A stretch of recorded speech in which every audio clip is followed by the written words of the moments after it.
Welcome back to session 10 of the NorCal 40B 40 meter QRP transceiver. We left off in session 9 playing with the VFO, and we have that now completed. So we're ready to start seeing if we have a radio. We have built the RF mixer. We now have the VFO feeding here into the mixer. So if all goes right, we should be able to receive a signal through this RX antenna line. I started to look at that and then realized that doesn't say antenna jack, it just says RX antenna. So we do actually have one more thing to do if we wanted to make this more official, but I'm a little bit in a hurry, so I'm not going to do it. So maybe in a session 11, here is the actual antenna jack, and you see we have to go through this low pass filter and all the way to here to get to the receive input. And there's a limiting diode here to keep the receive voltage low. And we're not going to have a transmitter, so that's okay for now. So we're going to start, excuse me, playing with the VFO. And I'll tell you that I started without you, and I took trusty frequency probe and put it on TP1, which is here. This is the VFO. And if you look back over there in the corner, let's see, we'll have to give you a little bit of a view. You can see 2.0877. So let me go all the way to the left. So we get to 20818, and then all the way at the top, we get to, it's a lot of turns, 2.1444 or 445. So it's a bit different than I had. So let me show you what happened here. So this is the session 10 notes. So we have a target frequency range for the VFO in the manual that says 2085 to 2125. And why is that? Because we have a mixer at 4.195, and we want to add those. So if we add 2085, the low end, we get 7000. And if we add 2125 to the top, we get 7040. And that's where I found that was a little narrow for me with the 10-turn pot. So I first took a look at my measurements, and I got 2050 to 2090, which is 40 kilohertz, but it's way too low. So that would have taken me down just to 5 kilohertz above 7 megahertz. So I went in and took one turn off of L9, and then that got me to 2.0853, which is pretty magically exactly right where we want to be, just a tiny bit above 7 megahertz, up to 21143, which is now 59 kilohertz because of the paralleled cap, and that is up here. So this was a 47 picofarad cap in C49. I just paralleled another one on the bottom of the board for now to get me to 94 picofarad, and that gave me, like I said, 59 kilohertz of tuning range. So now the experiment was done so you guys could see it. I just pulled L9 loose, and I just unwrapped one turn, but I didn't cut any wire because we just wanted to make sure that that got us into the right ballpark. So it's not screwed down, and the wire hasn't been recut or pardon me, stripped for connecting back onto the board. And I'll also show you that I guess it makes sense if you think about what we did. We removed one turn, which made the oscillator go higher in frequency. So that means the inductance went down. If you take a core and you spread out the turns, the inductance goes down. If you squeeze them together, the inductance goes up. So in this case, we don't want to squeeze the turns to go any higher because I think we're already at the limit. But let's check that and see. We'll do that quick experiment. So we'll go to the bottom because I haven't settled on where we're going to be here yet.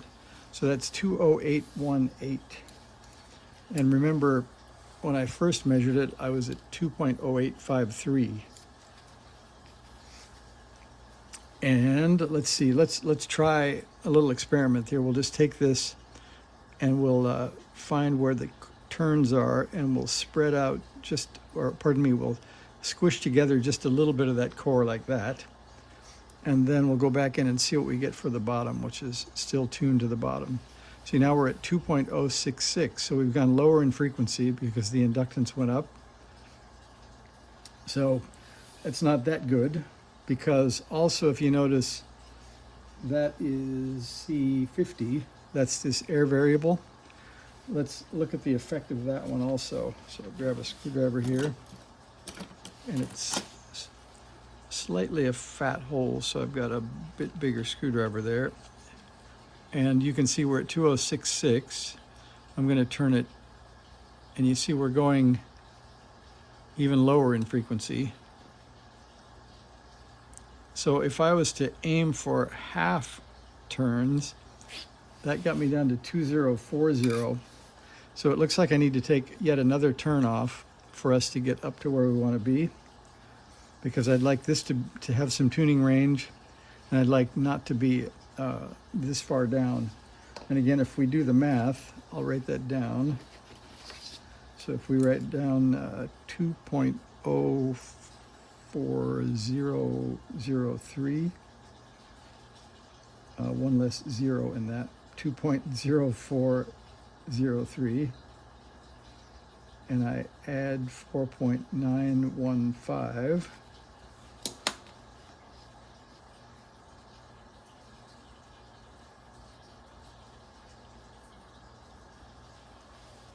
that is over here. Whoops, I'm upsetting the trays of parts. That would not be good.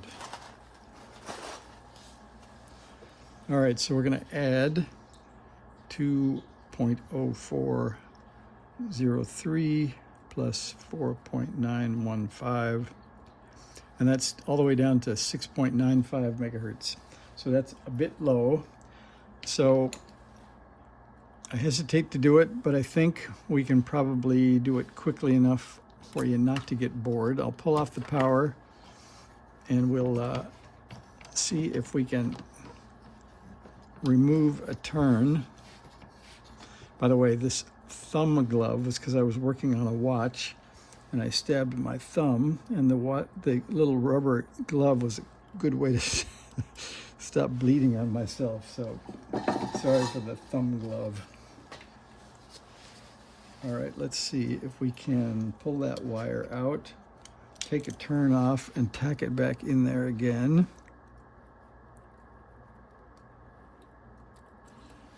It's out.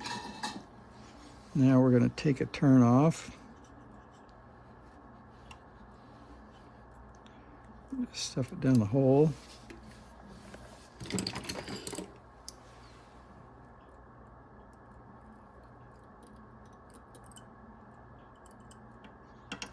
Boy, the hands of a surgeon, I tell you. All right, we're just going to loop that up out of the way. I'm just going to tack it right back down in the hole, I hope. Sorry for the hand in the way, but we've got work to do here. All right, so that is tacked back in the hole. So let's see what one more turn off does. Make sure that that's out of the way. All right, we'll power back up again. And I don't know why, but we'll plug the speaker in again. By the way, here's the disappointing part of tonight. So let's see, we will select the K2, and we have it on the tuner for 40 meters. So if I turn the RF gain up and show you what we get, here is the entire 40 meter band. It's completely empty. I looked on the reverse beacon network, and apparently if I had a better antenna, there are a few stations down around 7011, but the only thing I can hear is a little bit of whisper up here at 74. And that's fairly strong, but that's the entire band is empty. So the idea was to give you a tour of the radio picking up a signal tonight, but not a lot of odds of that. So we'll have to simulate that using the K1 down at 0.1 watts or something into the dummy load. We'll do that in a bit. But first, back to the VFO measurement. So we'll get the notebook out of the way, and we're back to zero, or back to the bottom end of the tuning range on the 10-turn pot. We're going to measure that VFO TP1 again. Now it's at 2066. Before we were at 2040. So 2.0662. 2.0662 minus 2040. So that moved us about 38 kilohertz. So I think if we're kind of trying to get to 2085, we could do that again. So I'll take one more turn off. Turn down the band that isn't working. We'll try that again.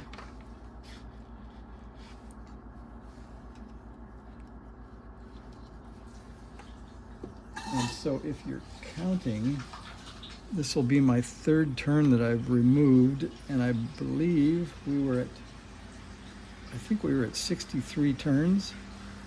So at least on my radio, 60 turns would have been better. I don't know what you'll come up with.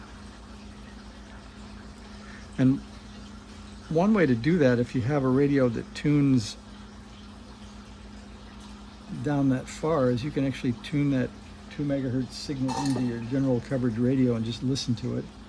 You don't need a fine Simpson meter like that.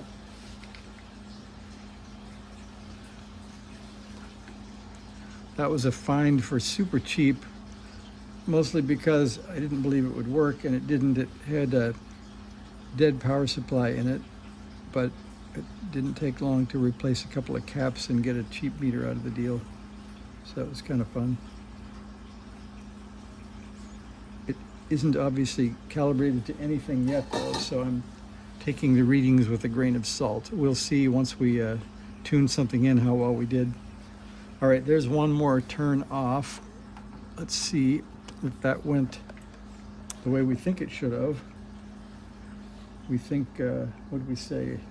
We should get 37 kilohertz difference. Okay, now we're at 2.095. I think that's good because we were aiming for 2085. And now, if I take trusty screwdriver, we will see if we can. First of all, I guess I should see, even though that thing's grounded, it doesn't affect it. That's pretty good. So with the screwdriver on there, let's see if we can get to 2085. And that's a beauty. So now we're somewhere around the middle of that tuning control, and we can tune to the bottom of the 40 meter band, which is 2085 kilohertz. So that's pretty cool. So that means we now have a range of 2085 and then 60 kilohertz up. So let's try a quick test so we can get some positive feedback here. We've had too much building and not enough playing around. So I'm gonna tip this up, and I just have this thought that it doesn't look like a radio yet, so let's just take a moment and make it look like a radio. So I did put a nut on here, which is flush with the front of the board. That gives me a way to put this front panel on. I've got a nut, but probably I don't have enough room for a washer for this first test. We'll just stick it on. And then, let's see, they gave us 3 knobs. We have, not large, but we have medium and 2 small. So we're gonna put a medium on for tuning. And I'll put a small here on the RIT, and I think the set screws go against the flat part, if I got that right, so that the pointers will be somewhat in the right spot when we get done with this. All right, now we got a radio with knobs. That looks more fun to me. Now let's see if we power it up and turn it on, what happens. So So we'll turn on the speaker back here.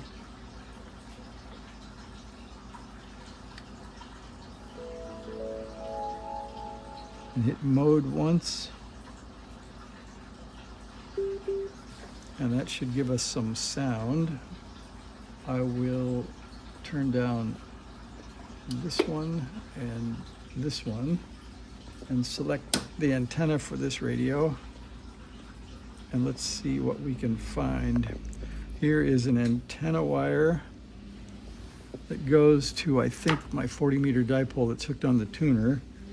We need to look here to get to this, pardon me, wrong page. To get to this RX line, we need to find L1 and C1 and then find a trace on that RX line, and that would be somewhere around here. So I could look for D12 or C45 and I could push this in the hole somewhere there. Let's see. What do we have? This.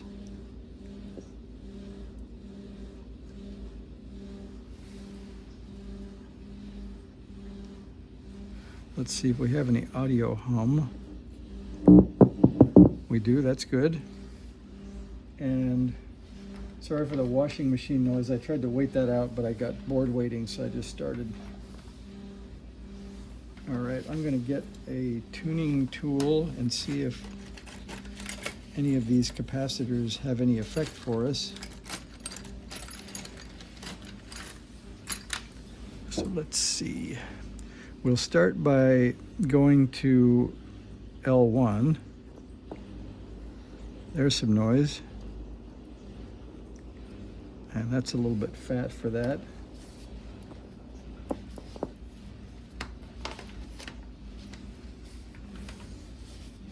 One more screwdriver is needed.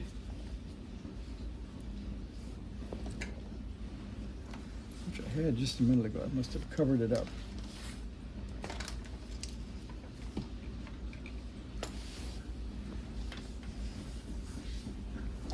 That's unique.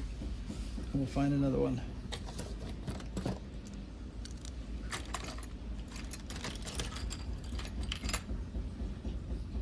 I have a lot of dull tuning tools that should be sharper.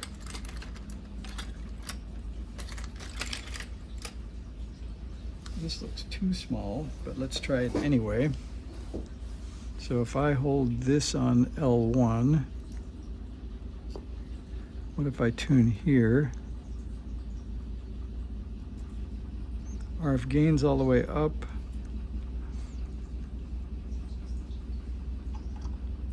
That's definitely working. I know why. I'm using the frequency counter for the antenna. That's not gonna work. All right, let's try this. This should give us a little more signal than a frequency counter. There we go. Now let's see if we can make a peak on C2.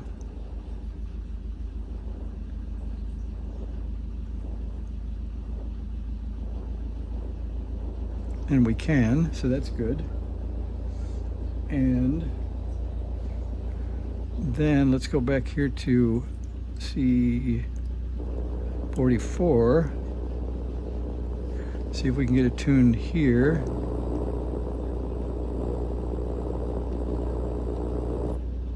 And obviously my metal screwdriver isn't the right tool for the job here. And I think this is too big and it won't reach. So we'll have to live with what we come up with here.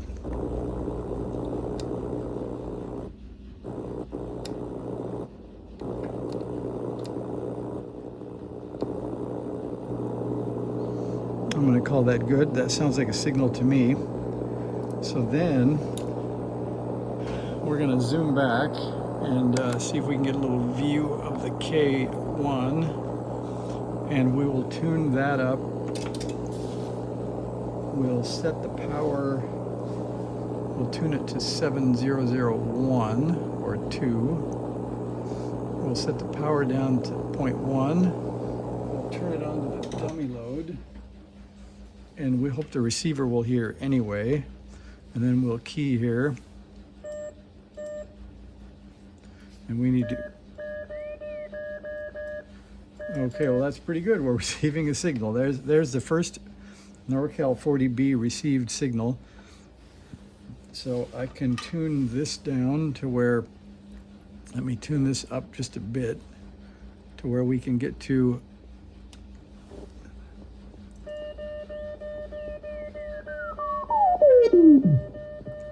all right, so that gets us to slightly up from the bottom of the dial. I think what that means is that the mixer crystal hasn't been tuned yet.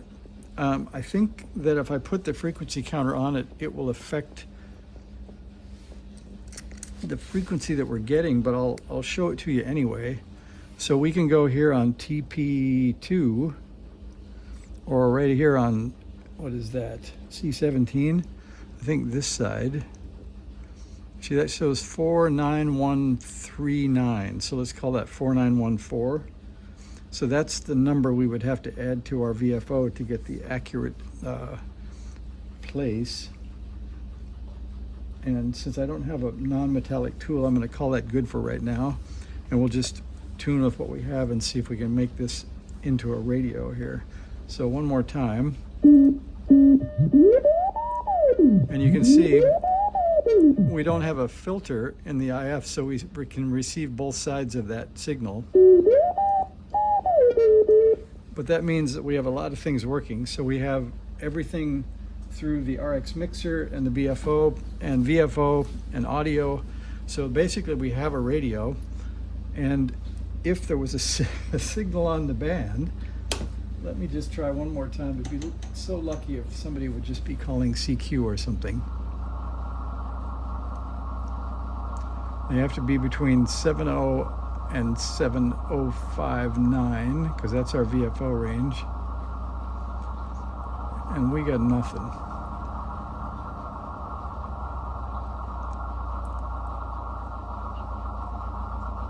So I can tune that for you on this NorCal 40B, but I think I can guarantee nothing will come out. So let's try that anyway. And you can see we got AC hum and all kinds of stuff going on from having no input filtering and no crystal filter, but let's try tuning through and see. I think that's probably a birdie. So the NorCal 40 has a birdie, I can't remember, it's something like 7020, which we can put a trap in for later, but I don't think that was a real signal. And so there's our entire tuning range with nothing to hear but hum. But I think that gives us enough to go on, that we have a radio. So let me set this to 7040. And we'll go back to the dummy load again. And we will key that and try to find it.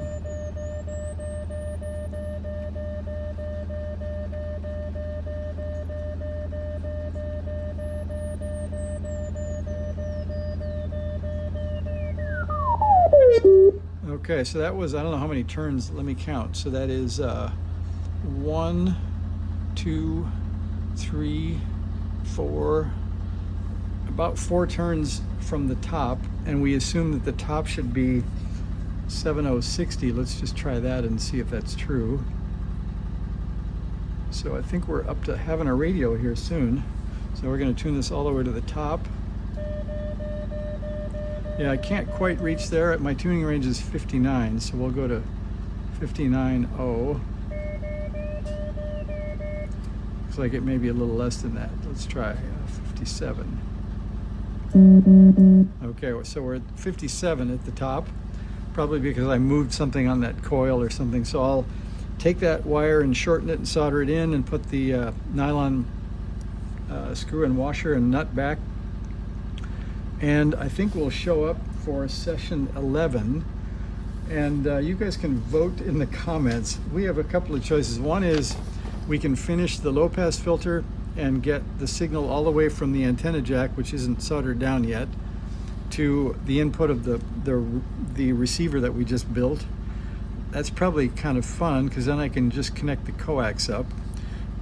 We can keep using the RX antenna where we are, just sticking it in the board, and we could come back and remove this wire and put the crystal filter in, so we actually have a radio with some selectivity. So give me a comment and let me know which you'd like to try, and we'll do that next in session 11. So the NorCal 40B is alive in its most minimal state, I think. I don't know if you could build a much fewer parts count and have a radio out of it. So success up to now. Thanks for joining me, and we'll be back soon with session 11. See ya.